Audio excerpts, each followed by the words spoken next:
యవనస్తురాలు, మన సంఘ బిడ్డే.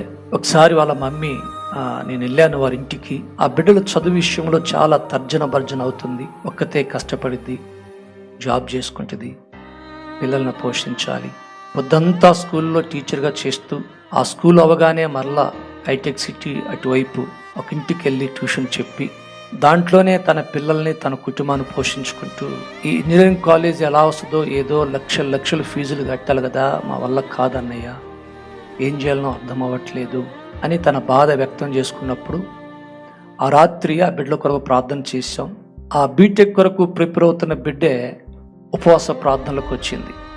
ఏమీ తీసుకోకుండా ఉపవాసం నుండి, ప్రభువా నా ఇంటి పరిస్థితి, నాకున్న ర్యాంక్ ఇది, నాకు సీట్ రాదు, నాకున్న ర్యాంక్ని బట్టి చూస్తే నీ దాసుడు చెప్పాడు ఉపవాస ప్రార్థనలో గొప్ప కార్యాలు జరిగిస్తావని, నీ కృప చూపువని బిడ్డ రోజంతా ఉపవాసం ఉండి ప్రార్థన చేసుకుంది. ప్రార్థన చేసుకుని ఇంటికి వెళ్ళింది. 11 గంటల వాళ్ళ మమ్మీ ఫోన్ చేసి, అన్నయ్య పాప అన్నం తింటూ లేదు, దాని ఆరోగ్యం అస్సలు బాగలేదు, ఉపవాసం ఉన్నదంటే నాకు తెలియకుండా ఆ పాపకి ఇవ్వండి ఫోన్ అన్నప్పుడు, పాప అన్నం తినంటే అంకుల్ నేను మీరు చెప్పారు కదా, నేను తీర్మానం చేసుకున్నాను ఉపవాసం ఉండి ప్రార్థన చేసుకోవాలని నా యొక్క సీట్ కొరకంటే ఆ బిడ్డని డిస్టర్బ్ చేయబాకు.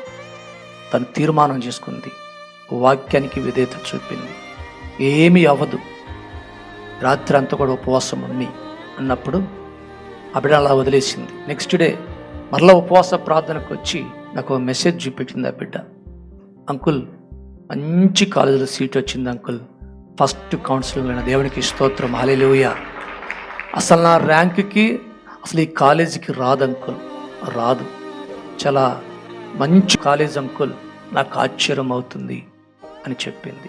ఉపవాస ప్రార్థనలు, ప్రతిష్ఠించబడిన ఉపవాస ప్రార్థనలో, నియమించబడిన వ్రత దినములో ప్రతిష్ఠించుకొని అలా తీర్మానం చేసుకొని ప్రార్థన చేస్తున్న ప్రతి బిడ్డకి నా దేవుడు నిశ్చయముగా కార్యము చేస్తాడు. Praise the lord, hallelujah.